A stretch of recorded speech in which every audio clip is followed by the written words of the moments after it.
नमस्कार दोस्तों, आप सभी का स्वागत है टेक मोडली चैनल पे। और आज हम जो टॉपिक पढ़ने वाले हैं वो है e commerce in India. India में ई कॉमर्स की क्या स्थिति है, आज हम इस वीडियो के अंदर जानने वाले हैं। तो बिना देर के अपने शुरू करते हैं। सबसे पहले जानते हैं कि ई कॉमर्स होता क्या है। E commerce digitally enabled commercial transaction है जो कि ऑर्गेनाइजेशंस के बीच होता है, या फिर ऑर्गेनाइजेशन टू इंडिविजुअल्स के बीच होता है, या फिर इंडिविजुअल्स टू इंडिविजुअल्स के बीच होता है। जैसे OLX पे हम ही बेचते हैं और हमारे जैसा कोई यूज़र खरीदता है।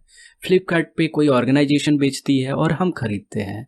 और भी बहुत सारे साइट है जहाँ पे ऑर्गेनाइजेशन ही बेचती है और ऑर्गेनाइजेशन ही खरीदती है। मान लीजिए कि दो बिजनेस कंपनीज हैं। एक कंपनी का माल जो है वो रॉ मटेरियल है, तो कोई उस रॉ मटेरियल को यूज़ करके अपना प्रोडक्ट बनाता है तो वो उससे खरीदता है। और ये चीज़ें चूंकि ऑनलाइन खरीदी जा रही हैं, इसलिए इसको ई कॉमर्स में रखा जाता है। ऑनलाइन खरीदने का मतलब कि आप जो कमर्शियल ट्रांजेक्शन कर रहे हैं वो ऑनलाइन हो रहा है, डिजिटली इनेबल्ड हो रहा है। ट्रांजैक्शन ना हो उसको ई कॉमर्स नहीं बोला जाता है, ठीक है। खैर, इस वीडियो के अंदर हम बहुत सारी चीज़ों पे बात करने वाले हैं और वो कौन कौन सी चीज़ें हैं ये हम समझ लेते हैं। सबसे पहले हम समझेंगे ओवरव्यू, यानी कि इंडियन ई कॉमर्स का इंट्रोडक्शन। उसके बाद हम समझेंगे market size, Indian e commerce का मार्केट साइज क्या है। उसके बाद इंडियन ई कॉमर्स के अंदर क्या क्या इन्वेस्ट हो रहे हैं, क्या क्या डेवलपमेंट हो रहा है, ये सारी चीज़ें हम समझने वाले हैं। फिर इसके अंदर गवर्नमेंट की इनिशिएटिव क्या क्या है ये भी हम जानेंगे। और फिर ई कॉमर्स का फ्यूचर क्या होगा इंडिया के अंदर, ये हम समझेंगे। तो सबसे पहले बात करते हैं इंट्रोडक्शन की।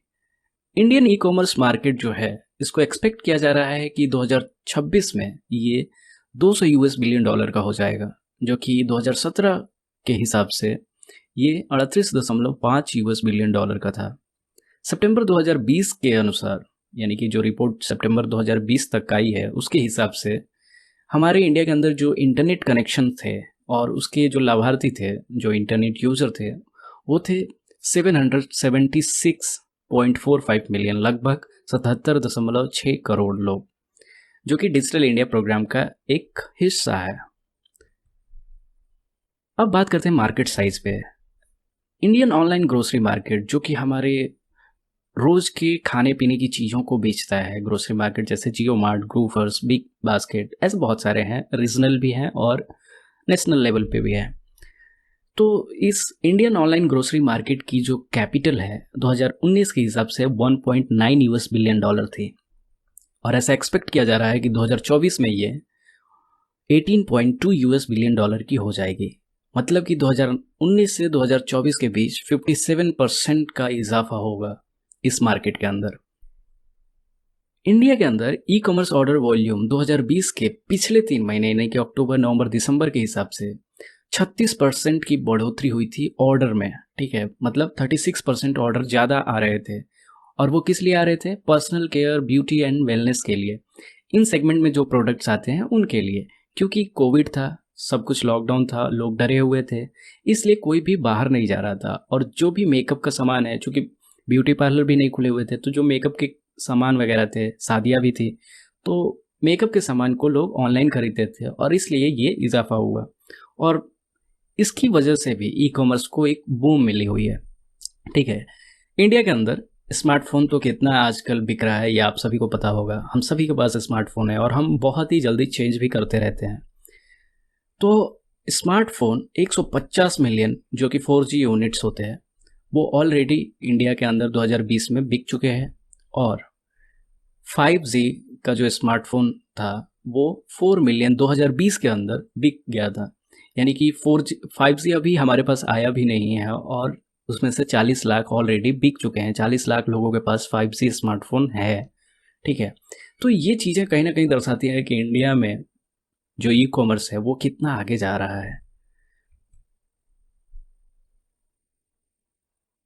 फेस्टिव सीजन 2020 के अंदर जो इंडियन ई कॉमर्स की ग्रोस वैल्यू थी वो 8.3 बिलियन डॉलर थी। यानी कि होली, दिवाली, इन सब फेस्टिव सीजन पे, ईद पे, ठीक है। तो यहाँ जो खरीदारी होती है ई कॉमर्स के साइट पे, इन सभी को मिला के जो हमारे पास 8.3 यूएस बिलियन डॉलर थे, वो पिछले यानी कि 2019 के फेस्टिव सीजन से 66% ज़्यादा थे।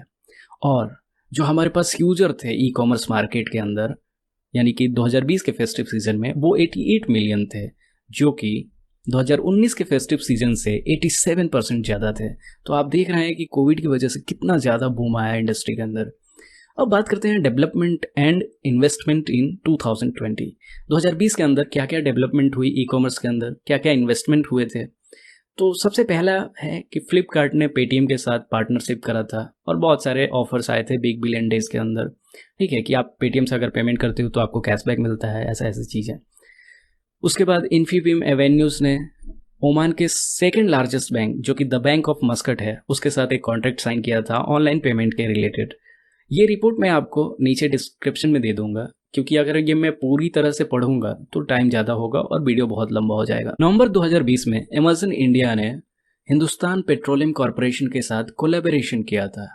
नवंबर 2020 में ही अमेज़न इंडिया ने made in India toy store बनाया था, जो कि गवर्नमेंट के साथ मिलकर बनाया था और गवर्नमेंट का जो विजन था आत्मनिर्भर भारत उसको ध्यान में रख के बनाया था। और इस स्टोर पे बहुत सारे मैन्युफैक्चरर, जो लोकल मैन्युफैक्चरर हैं खिलौने के, जो लोकल वेंडर है खिलौने के, जो लोग खिलौने बेचते हैं बनाते हैं, उन लोगों के मतलब जितने भी खिलौने थे उनको लिस्ट करा गया था उस स्टोर पे और वो लोग इसको बेचते हैं। अब बात करते हैं डेवलपमेंट एंड इन्वेस्टमेंट इन 2021 जनवरी 2021 में फ्लिपकार्ट ने सुपर कॉइन पे इंट्रोड्यूस करा था, जिससे उसके सुपर कॉइन रिवॉर्ड्स प्रोग्राम में थोड़ी और मजबूती आ जाए। और इस सुपर कॉइन की मदद से कोई भी यूजर 5000 से ज़्यादा रिटेल आउटलेट पे कर सकता था। जनवरी 2021 में ही the Khadi and village industries commission KVIC जिसको शॉर्ट में बोलते हैं, उसने एक ई पोर्टल लॉन्च किया ekhadiindia.com, जो कि एक ई कॉमर्स पोर्टल है जिसमें 50,000 से ज़्यादा प्रोडक्ट्स ऑलरेडी वहाँ पे लिस्टेड हैं जो कि होम डिकोर से रिलेटेड है। जनवरी 2021 में ही the B2B e commerce platform Udaan, इसका आपने ऐड देखा होगा, उसने $280 मिलियन रेज किया था अपने नए इन्वेस्टर्स से, जो कि हैं ओक्टाहेड्रन कैपिटल एंड मूनस्टोन कैपिटल। इसके अलावा 2019 में इसी कंपनी यानी कि उड़ान ने $585 मिलियन रेज किया था, लगभग 4,280 करोड़। और इसमें इन्वेस्ट करने वाले कौन कौन से लोग थे? तो टेंसेंट कंपनी थी जिसने पहले PUBG बनाया था, अल्टीमीटर थी, footpath ventures, hill house, GGV capital and city ventures. ये सारे इन्वेस्टर्स थे जिन्होंने मिलके 4,280 करोड़ उड़ान में इन्वेस्ट करा था। और ये जो फंड था ये B2B के ई कॉमर्स जो इंडिया में ऑलरेडी है उसमें स्मॉल बिजनेसेस को लिस्ट करने के लिए किया गया था। अब बात करते हैं डेवलपमेंट एंड इन्वेस्टमेंट इन 2021 फरवरी 2021 में फ्लिपकार्ट ने Maharashtra state Khadi and village industries board और Maharashtra small scale industries development corporation इनके साथ टाई अप किया था। और इसमें जो लक्ष्य था वो ये था कि लोकल वेंडर्स जो है, स्मॉल वेंडर्स है, स्मॉल बिजनेसेस है, मीडियम बिजनेसेस है, इन सभी को ई कॉमर्स इकोसिस्टम में लेके आया जाए। फरवरी 2021 में ही जोमेटो ने ministry of housing and urban affairs के साथ एक डील साइन करी जिसमें 300 स्ट्रीट फूड वेंडर्स को वो अपने पोर्टल पे लिस्ट करेगा।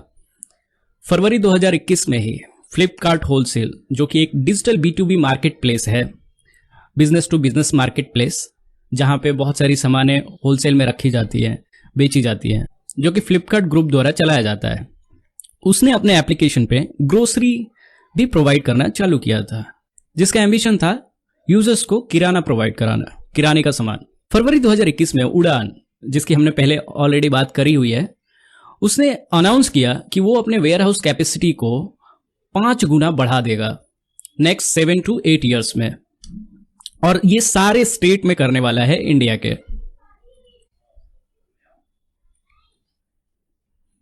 अब बात करते हैं डेवलपमेंट एंड इन्वेस्टमेंट इन 2021 मार्च 2021 में अमेज़न ने Bengaluru based retail tech startup जो पर्पल है उसको 107.6 करोड़ में, लगभग $14.5 मिलियन में खरीद लिया था, एक्वायर कर लिया था। मार्च 2021 में पर्पले एन ऑनलाइन ब्यूटी स्टोर, इसको पर्पले बोलते हैं, जो कि एक ऑनलाइन ब्यूटी स्टोर है, उसने $45 million sequoia capital India, world invest, Bloom ventures and JSW ventures से इन्वेस्ट करवाए थे, यानी इन लोगों से अपने कंपनी के अंदर इन्वेस्ट करवाए थे। मार्च 2021 में कैप्टन फ्रेश, जो कि एक B2B मार्केट प्लेस है सी फूड के लिए, उसने $3 मिलियन रेज किया था और इसमें जो इन्वेस्ट करने वाले लोग थे वो थे मैट्रिक्स पार्टनर्स इंडिया और अंकुर कैपिटल। मार्च 2021 में ही the confederation of all India traders यानी कि CAIT, जो कि 80 मिलियन ट्रेडर्स और 40,000 ट्रेडर एसोसिएशंस को रिप्रेजेंट करता है, उसने अपना एक मोबाइल ऐप लॉन्च किया जो कि एक ई-कॉमर्स पोर्टल है जिसका नाम भारत ई मार्केट है। और इसका जो मेन मकसद है वो ये है कि स्मॉल ट्रेडर्स को वहां पे लिस्ट किया जाए जो अपने सामान को ऑनलाइन काफी इजीली बेच सके। अब बात करते हैं डेवलपमेंट एंड इन्वेस्टमेंट इन 2021 अप्रैल 2021 में फ्लिपकार्ट ने एक कमर्शियल अलायंस अनाउंस किया अडानी ग्रुप के साथ।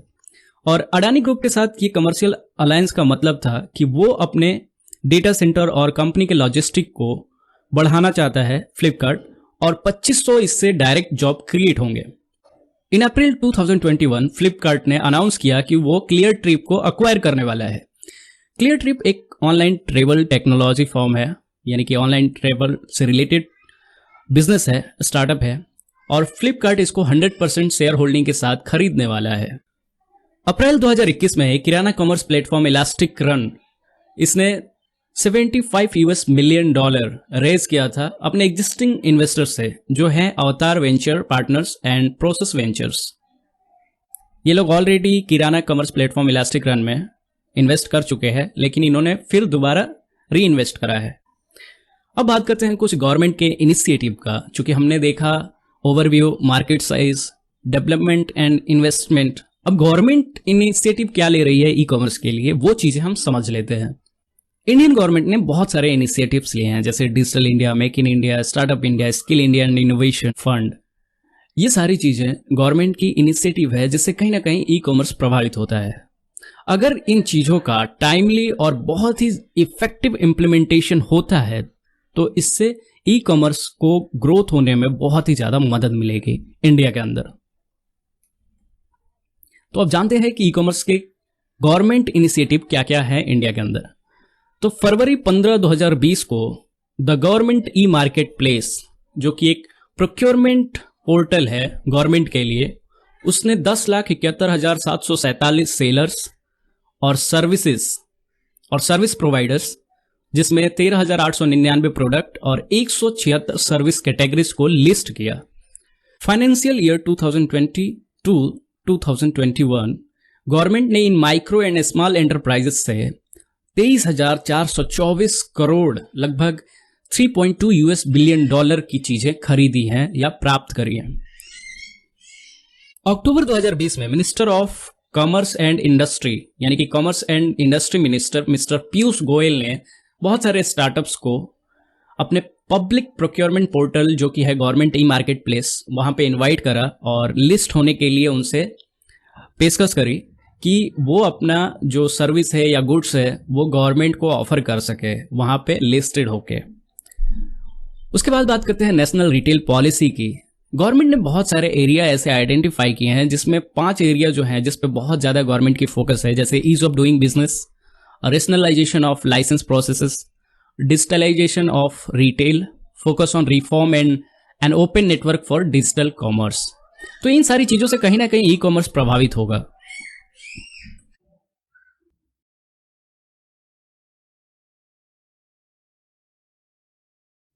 Department for promotion of industry and internal trade, यानी कि DPIIT, इसने एक प्लान करा open network for digital commerce, यानी कि ONDC को यूज करके कुछ प्रोटोकॉल्स तैयार करने के लिए, जैसे कैटलॉगिंग का, वेंडर डिस्कवरी का, प्राइस डिस्कवरी का।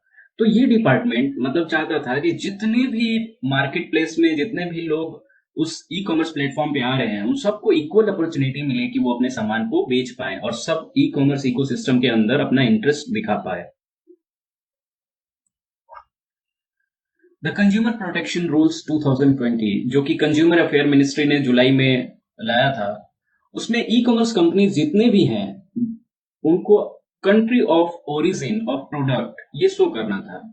तो आपने ये सुना होगा या देखा होगा कि जब भी आप कोई चीज ऑनलाइन खरीदते हैं तो नीचे की तरफ, जैसे फ्लिपकार्ट है, अमेजोन है, वहां लिखा होता है कि made in India, made in China, और भी जो भी कंट्री से वो चीज बनी होती है वो ओरिजिन ऑफ कंट्री वहां पे दर्शाई गई होती है। ठीक है, तो ये इस रूल के आने के बाद ही हुआ है। इसके साथ ही साथ कंपनीज को अपने पैरामीटर को रिवील करना होगा, जो प्रोडक्ट लिस्टिंग उनके प्लेटफॉर्म पे होता है वो किस तरह से होता है, ये सारी चीजें वो गवर्नमेंट के लिए है, ना कि पब्लिक के लिए। गवर्नमेंट ई मार्केट प्लेस, जो कि एक प्रोक्योरमेंट पोर्टल है सरकार के लिए, जहां बहुत सारे ई कॉमर्स रिटेलर्स हैं, बहुत सारे रिटेलर्स हैं स्मॉल और माइक्रो सर्विसेज के, जो अपनी सर्विसेज प्रोवाइड करते हैं सरकार को, सरकारी कंपनीज को, ठीक है। तो उन्होंने मेमोरेंडम ऑफ अंडरस्टैंडिंग यानी कि एमओयू साइन किया यूनियन बैंक ऑफ इंडिया के साथ, ताकि जितने भी उसमें ट्रांजेक्शन हैं वो ट्रांसपेरेंट हो जाएं और कैशलेस हो जाएं, क्योंकि ऑलरेडी इंडिया कैशलेस पेमेंट पे काम कर रहा है, सरकार की तरफ से इस पे काम हो रहा है। तो यूनियन बैंक के साथ इन लोगों ने एक डील साइन करी कि सब कुछ उसमें कैशलेस हो जाए। इंडियन गवर्नमेंट एक मूवमेंट पे काम कर रही है जो कि है डिजिटल इंडिया। उसमें गवर्नमेंट ने बहुत सारे इनिशिएटिव लॉन्च किए हैं, जैसे Umang, startup India portal, Bharat interface for money, जिसको भीम यूपीआई से जानते हैं हम। इन सभी से डिजिटाइजेशन जो है वो बूस्ट होता है, और गवर्नमेंट का लक्ष्य है कि हर चीज को यहाँ पे डिजिटल बना दिया जाए। अक्टूबर 2020 में सरकार ने फॉरेन कंपनीज के लिए, जो कि ई कॉमर्स कंपनी चला रही है इंडिया के अंदर, ई कॉमर्स प्लेटफॉर्म चला रही है इंडिया के अंदर, उनके पास एक परमानेंट अकाउंट नंबर हो, इसको मैंडेट कर दिया था, इसको बहुत ही इंपॉर्टेंट कर दिया था। जो भी ई कॉमर्स कंपनीज इंडिया में आएंगी उनके पास अपना एक परमानेंट अकाउंट नंबर यानी कि पैन नंबर होना चाहिए। और ये इस वजह से हुआ, इसके लिए एक रूल है अपने इंडिया के अंदर, इक्वलाइजेशन लेवी रूल्स ऑफ 2016।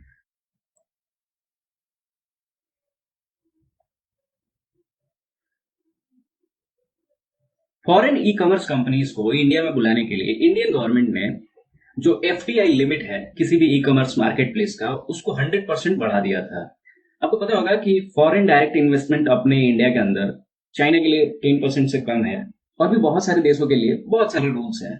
वो अलग अलग अपने भारत और दूसरे देशों के मित्रता पे डिपेंड करता है कि हम वो देश भारत के लिए कैसा है। लेकिन ई कॉमर्स कंपनीज के लिए भारत ने जो एफडीआई है उसको 100% कर दिया है, B2B मॉडल पे, ठीक है, बिजनेस टू बिजनेस मॉडल पे। हैवी इन्वेस्टमेंट जो है वो गवर्नमेंट का, वो आजकल 5G पे हो रहा है, गवर्नमेंट भी इन्वेस्ट कर रही है 5G पे, और इन सारी चीजों से ई कॉमर्स इंडिया को बहुत ही ज्यादा बूस्ट मिलेगा, क्योंकि 5G आएगा, लोगों के पास इंटरनेट की सुविधाएं और ज्यादा होंगी, और इससे ई कॉमर्स में तो बूम आएगा ना, क्योंकि और भी प्रोडक्ट जुड़ेंगे, और भी कंपनीज आएंगी, नए नए स्टार्टअप्स होंगे।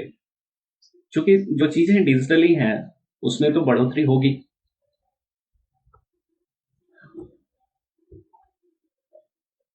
अब बात करते हैं future of e commerce in India. Indian e commerce industry जो है वो एक बहुत ही ग्रोथ ट्रेजेक्टरी रही है, और ऐसा माना जा रहा है कि जो यूएस की ई कॉमर्स इंडस्ट्री है उसको हम 2034 में पीछे छोड़ सकते हैं, और हम पूरे वर्ल्ड में 2 नंबर पे आ सकते हैं 2034 के अंदर। जो भी ग्रोथ है ई कॉमर्स का, वो एम्प्लॉयमेंट जनरेट करेगा, और एम्प्लॉयमेंट जनरेट होगा तो भारत से गरीबी हट सकती है, ठीक है। एम्प्लॉयमेंट ही तो, बेरोजगारी ही तो मेन मुद्दा है ना भारत का। टेक्नोलॉजी इनेबल्ड इनोवेशंस जितने भी हैं, like digital payments, hyper local logistics, analytics driven customer engagement और डिजिटल एडवर्टाइजमेंट्स, ये सारे ई कॉमर्स सेक्टर में काफी ग्रोथ करने वाले हैं। इन सब की मदद से ग्रोथ होगा। कोई भी डिजिटल प्रोडक्ट बनता है उसकी मदद से कहीं ना कहीं ई कॉमर्स का फ्यूचर प्रभावित होता है। अब चूंकि ग्रोथ होगा ई कॉमर्स इंडस्ट्री में, तो कहीं ना कहीं जो हमारा रेवेन्यू है, भारत का रेवेन्यू है, वो एक्सपोर्ट से और ज्यादा बढ़ेगा, ठीक है। अगले 5 सालों में 300 से 350 मिलियन शॉपर्स ऑनलाइन लिस्ट हो जाएंगे, इस इंडस्ट्री में जुड़ जाएंगे, इंडियन ई रिटेल इंडस्ट्री में। और ग्रॉस मर्चेंडाइज वैल्यू, जिसको हम शॉर्ट में जीएमवी बोलते हैं, वो भी 100 टू 120 बिलियन यूएस डॉलर 2025 तक हो जाएगा। ग्रॉस मर्चेंडाइज वैल्यू होता है जो भी ई कॉमर्स पे चीजें होती हैं उसकी वैल्यू। जो ई कॉमर्स इंडस्ट्री है वो डायरेक्टली इम्पैक्ट कर रहा है micro, small and medium enterprises को, जिसको हम एमएसएमई बोलते हैं इंडिया के अंदर। उनको अच्छे से फाइनेंस करके, उनकी टेक्नोलॉजी इंप्रूव करके, उनको एक अच्छा प्लेस देके, मार्केट प्लेस देके, जहां पे वो अपने सामान को काफी अच्छे से बेच सकते हैं, ठीक है। ई कॉमर्स का जो ग्रोथ है वो कहीं ना कहीं अपने यहाँ टैक्स कलेक्शन इसको बढ़ावा देगा। देखिए, जितनी भी ई कॉमर्स कंपनीज हैं वो टैक्स पे करेंगी, और वो टैक्स कहाँ जाएगा? गवर्नमेंट के पास। गवर्नमेंट उसको यूज करेगी अच्छी चीजों में, ठीक है।